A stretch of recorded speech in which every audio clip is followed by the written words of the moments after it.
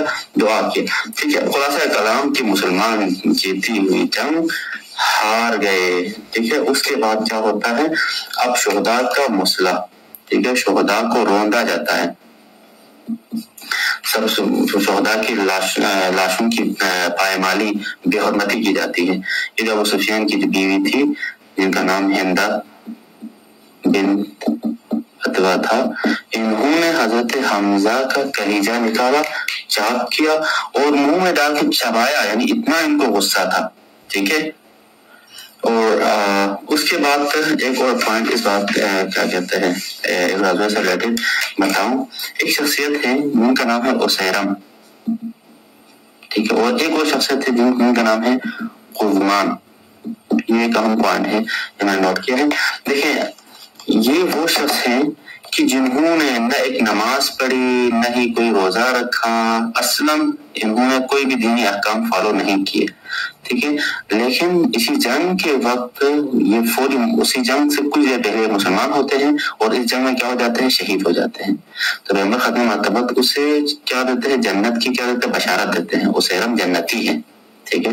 تو یہ کوشچن پوچھا جاتا ہے کہ وہ صحابی کون تھے، وہ شخصیت کون ہے کہ جس نے اپنی پوری زندگی میں ایک نماز تک دینی کی ایک بھی احکام انجام نہیں دیا لیکن اسے جنت کی بشارت دی گئی، وہ کون تھے؟ تو وہ اسیرم تھے۔ لیکن اس کے برعکس ایک ایسے شخص یہ شہید ہو جنگ احد میں، ٹھیک ہے، اور یہ بھی شہید ہوئے ہیں، قزمان بھی، لیکن ان کو پیغمبر نے فرمایا کہ یہ جہنمی ہے، ان کو کہا کہ جنتی ہے، ٹھیک ہے، قزمان کہا کہ یہ جہنمی ہے، اب یہ بھی پیغمبر کی خاطر لڑے، وہاں پر کیا کرتے ہیں احد میں مسلمانوں کی سائڈ سے لڑے اور شہید وہاں پر کیا ہو؟ شہید ہوئے۔ تو پیغمبر نے فرمایا کہ یہ جہنمی ہے، کیوں؟ تو کیونکہ یہ دین اسلام کے لیے پیغمبر کے لیے نہیں آیا تھا۔ یہ کیوں آیا تھا؟ کیونکہ اس کے جو دیگر قوم کے لوگ آئے تھے تو یہ اپنے قوم کے لوگوں کو بچانے کے لیے آیا تھا۔ تو اس سے ایک پوائنٹ اور واضح ہو گئی کہ جنگ محمد کے لیے نہیں ہے، نہ ہی کسی کی رضاداری کے لیے ہے، نہ کسی اور کے لیے۔ اگر اللہ کے لیے ہے تو پھر تو ٹھیک ہے، اگر اللہ کے لیے نہیں ہو تو آپ چاہے شہید بھی کیوں نہ ہو جائیں تب بھی آپ کیا ہے؟ جہنمی ہیں، ٹھیک ہے۔ اچھا جی، اس سے ایک بہت بڑا پیغام ملتا ہے کہ آج کل جو بھی ہم کام کرتے سارا دکھاوا ہوتا ہے ہمارا کسی کو دکھانے کے لیے، تو کیونکہ اس سے ظاہر ہے کہ ہم اللہ کے لیے نہیں کرتے ہیں، تو یہ دکھاؤ کہ جتنے بھی ہے وہ سب اسی کے زمرے میں ہی آتا ہے، کوئی فائدہ نہیں ہے۔ ہاں اگر آپ اللہ کے لیے کچھ کرتے ہیں تو پھر اسیرم جیسے کی بھی آپ سیرت دیکھیں کہ ایک بھی نماز کچھ بھی نہیں پڑھی لیکن آخر میں بندے نے کیا کہ اپنی زندگی پر پشیمانی اور فوری اسلام قبول کر کے راہ اسلام میں دین کے لیے جان دے دی، خدا نے ان کو جنتی قرار دیا، ٹھیک ہے۔ اب ہم بات کرتے ہیں تعداد شہداء پر، ٹھیک ہے۔ اچھا جی، تعداد شہداء مسلمانوں کے کتنے شہید ہوئے؟ 70۔ کل ہم نے ڈسکس کی تھی ویڈیو نمبر 9 میں، جنگ بدر میں مسلمانوں نے مشرکین کو کتنے مشرکین کو مارا تھا؟ 70۔ آج مشرکین نے 70 مسلمانوں کو کیا کر دیا؟ قتل کر دیا، انہوں نے باطلہ لے لیا، ٹھیک ہے۔ ان 70 میں سے بھی 65 کون تھے؟ انصار تھے، ٹھیک ہے، اور تقریباً 4 کون تھے؟ مہاجر تھے، ٹھیک ہے۔ یہ کتنے ہو گئے؟ 69 ہو گئے، اور ایک یہودی بھی قتل ہوا، ٹھیک ہے، مسلمانوں کی سائڈ سے ایک یہودی بھی، تو کتنے ہو گئے؟ 70۔ اور انصار کے اندر بھی اگر آپ دقت کریں تو 41 خزرج کے شہید ہوئے ہیں، اور میرے خیال میں 24 یہ اوس کے، ٹھیک ہے۔ تو یہ مسلمانوں کے شہداء کی تعداد ہے۔ اب اس طرف سے ہم بات کرتے ہیں تعداد مشرکین، ٹھیک ہے۔ تو مشرکین کے کتنے وہاں پر قتل ہوئے، مارے گئے؟ تو اس میں اختلاف ہے، بعض نے کہا 22 اور بعض نے کہا کہ 27، ٹھیک ہے، لیکن جو اتھینٹک یعنی کہ جو مشہور ہے وہ 22 ہی ہے، ٹھیک ہے۔ یہاں تک کہ یہ یہاں پر پہنچ کر جنگ احد کا سلسلہ مطلب جو پورا ٹاپک تھا وہ ہم نے ڈسکس کر لیا ہے. کوشش کی ہے کہ ایک بھی پوائنٹ نہ چھوڑیں, ٹوٹلی پورا ڈسکس کیا ہے. اور یہ تو مطلب یہ جنگیں وہ تھے پورے داستان کی طرح ہیں, ایک چھوٹے بچے کو بتائیں تو کیسے ہو جاتا ہے. بات یعنی جو چھوٹے چھوٹے پوائنٹ ہیں ان کو یاد رکھنے کے ہیں, تو ان کو انشاءاللہ آپ لوگ ذہن نشین کر لیں. اب اس کے بعد ایک اور دوسرے غزوے کی ہم بات کرتے ہیں.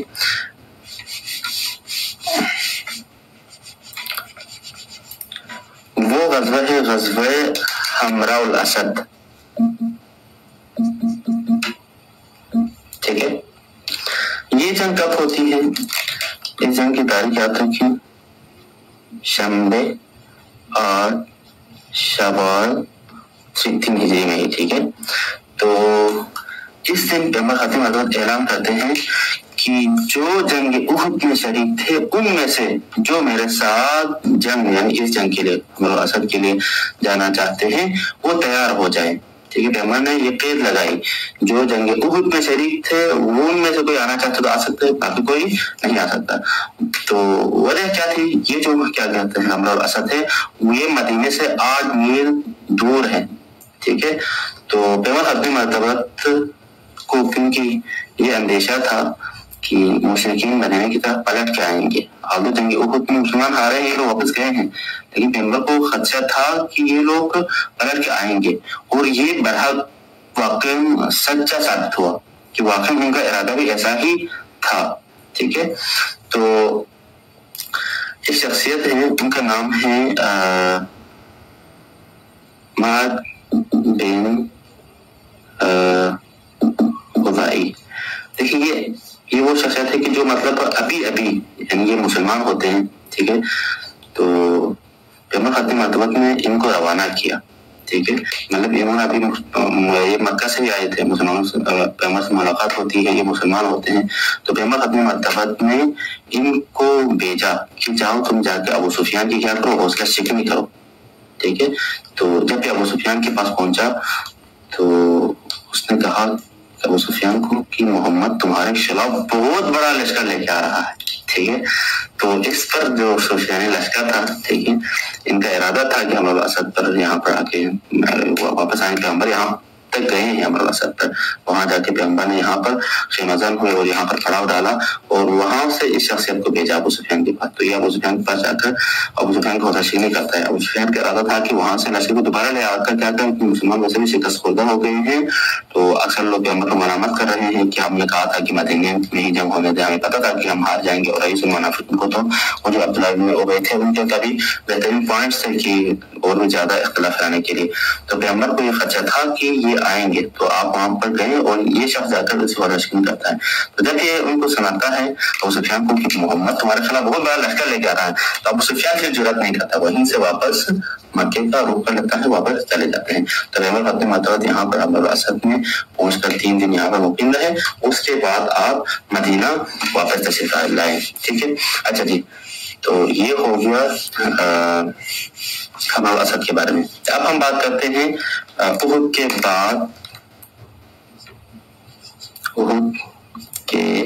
بعد کی فوجی مہمات. ٹھیک ہے, جو جنگ احد کے بعد کچھ سریات ہوئے ہیں, اچھا جی, کچھ کیا کہتے ہیں غزوات ہوئے ہیں, ان کے بارے میں ہم ڈسکس کرتے ہیں. تو سب سے پہلے جو غزوہ ہوا ہے احد کے بعد وہ ہے سریہ ابو سلمہ. ٹھیک ہے, تو یہ سریہ ہے پیغمبر خاتم مرتبت نے خود شرکت نہیں کی.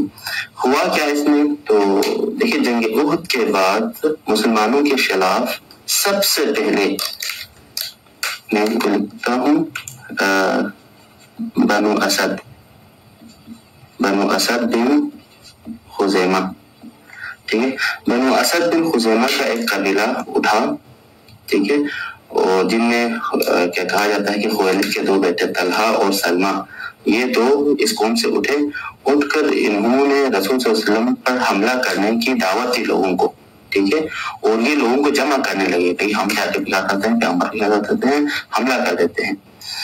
تو جب بھی خبر پیغمبر خاتم مرتبت تک پہنچی تو پیغمبر خاتم مرتبت نے حضرت ابو سلمہ، ٹھیک ہے، ان کو کیا دیا؟ پرچم دیا، ان کو علمدار بنایا اور ان کی قیادت میں، ٹھیک ہے، علمبردار بنا دیتے، ٹھیک ہے،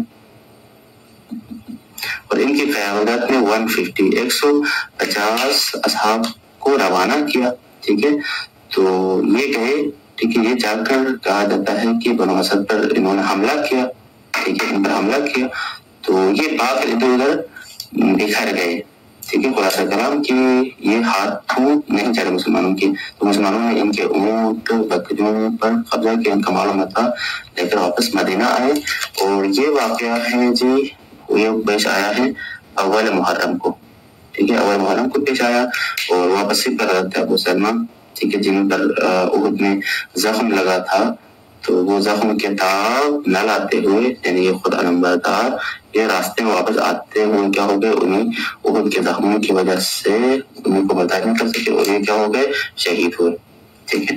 اچھا جی، یہ یہاں پر ہم سٹاپ کرتے ہیں۔ اس کے بعد ہم جو دوسرا سریہ ہے جسے ہمیں ڈسکس کرنا ہے احد کے بعد کے فوجی مہمات میں سے ہیں، وہ ہے سریہ عبداللہ بن انیس، جی، سریہ عبداللہ بن انیس۔ یہ غزوہ یہ سریہ کیوں پیش آیا، تو کب پیش آیا، تو سب سے پہلے کب پیش آیا اس کی بات کرتے ہیں، تو یہ پیش آیا ہے 5 محرم، ٹھیک ہے، اب یہ 4 ہجری میں انٹر ہوگا، ٹھیک ہے، 3 ہجری ختم ہو گئی، یہ 4 ہجری کا وقت ہے، تو 5 محرم 4 ہجری کو بین القومی مرتبہ سے خبر ملی کہ ایک شخصیت ہے، اس کا نام ہے خالد بن سفیان، بلکہ خالد بن سفیان حذلی، ٹھیک ہے، یہ ہاں ہے، ٹھیک ہے، حذلی، تو پیما خدمت کو خبر ملی کہ یہ شخص مسلمانوں پر حملہ کرنے کے لیے فوج جمع کر رہا ہے، تو جس پر پیما خدمت مرتبہ نے حضرت عبداللہ بن انیس یعنی اس شخصیت کو، ٹھیک ہے، ان کو کیا بنایا، پرچمدار بنایا، ٹھیک ہے، اور کچھ اصحاب کے ساتھ ان پر حملے کے لیے پیما خدمت مرتبہ نے ان کو روانہ کیا، تو یہ لشکر جاتا ہے، جانے کے بعد تقریباً 18 دن مدینے سے باہر رہتا ہے یہ لشکر، ٹھیک ہے، اور ان کے ساتھ زبردست جنگ چلتی ہے، اور خالد کا سر کاٹ کر پیغمبر ختم مرتبہ کو لے کے آتے ہیں حضرت عبداللہ بن انیس، تو جب سر کاٹ کے پیغمبر کے سامنے یہ لاتا ہے تو پیغمبر ختم مرتبہ کے ہاتھ میں اس وقت ایک عصا تھی، ایک ڈنڈا، تو آپ نے وہ عصا ان کو دی اور کہا کہ یہ میرے اور تمہارے درمیان قیامت کے روز کیا ہوگی، تمہارے لیے نشانی رہے گی۔ یہ کوشچن پوچھا جاتا ہے کہ کون سے صحابی کو محمد نے ایک عصا دی اور فرمایا کہ قیامت کے دن آپ کو میرے درمیان نشانی رہے گی، ٹھیک ہے، تو چنانچہ کہا جاتا ہے کہ انہوں نے کیا کہتے ہیں جب وہ فوت ہونے سے پہلے انہوں نے وصیت کی کہ اس عصا کو میرے کفن کے ساتھ لپیٹ کر میرے ساتھ دفن کر دو۔ تو خلاصہ کلام یہ جنگ کیوں ہوئی، کب ہوئی اور نتیجہ کیا تھا، یہ بھی ہم نے پڑھ لیا۔ اس کے بعد جو نیکسٹ ہے وہ ہے رجیع کا حادثہ۔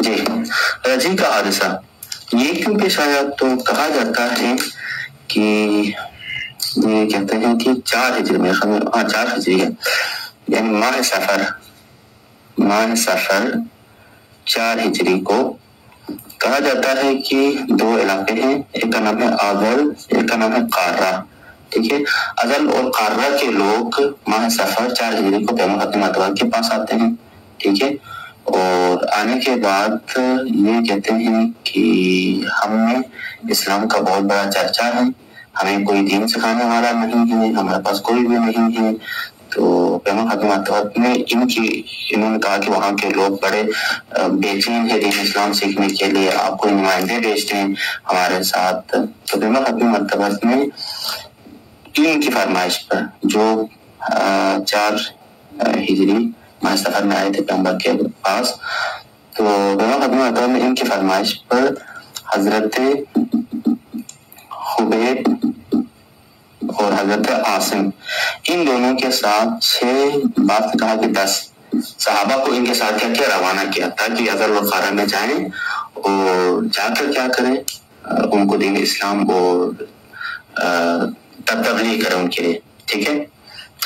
تو یہ لشکر یعنی کہ یہ 6 افراد ان دونوں کے ساتھ ادر اور قارہ کے لیے ان کے لوگوں کے ساتھ روانہ ہوتے ہیں. تو یہ جب پہنچتے ہیں رجی، ٹھیک ہے، ایک چشمے کا نام ہے، ٹھیک ہے، اس جگہ پر پہنچتے ہیں تو ایک قبیلہ ہے، ان کا نام ہے بنو لحیان، ٹھیک ہے. ان کے لوگ ان پر کیا کر دیتے ہیں، وہ جو 6 یا 10 اصحاب تھے جو پیغمبر نے بھیجا تھا تبلیغ دین کے لیے، تو ان پر کیا کرتے ہیں حملہ کر دیتے ہیں. لیکن جو مشہور ہے وہ 10 ہے، ٹھیک ہے، ہم 10 کو ہی رکھتے ہیں.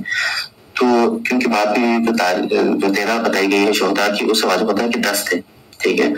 تو ان پر حملہ کر دیتے ہیں، ان 10 پر جو پیغمبر خدمت نے تبلیغ کے لیے جن کو بھیجا ہے، تو ان پر حملہ کر کے 7 اصحاب کو کیا کر دیتے ہیں، شہید کر دیتے ہیں، ٹھیک ہے. اور باقی 3 جن میں حضرت خود خبیب تھے، ٹھیک ہے، حضرت زید تھے، ٹھیک ہے. تو ایک اور بھی ہے، ان کا نام مینشن نہیں ہے. تو ان کو کیا کرتے ہیں، قید کرتے ہیں، ٹھیک ہے. اور حضرت خبیب کو یہ کیا کہتے ہیں مکہ لے جاتے ہیں، اور اہل مکہ ان کو کیا کرتے ہیں، قید کر لیتے ہیں، اور پھر بعد میں سولی پر چڑھاتے ہیں اور آپ کو کیا کر دیتے ہیں، قتل کر دیتے ہیں، ٹھیک ہے.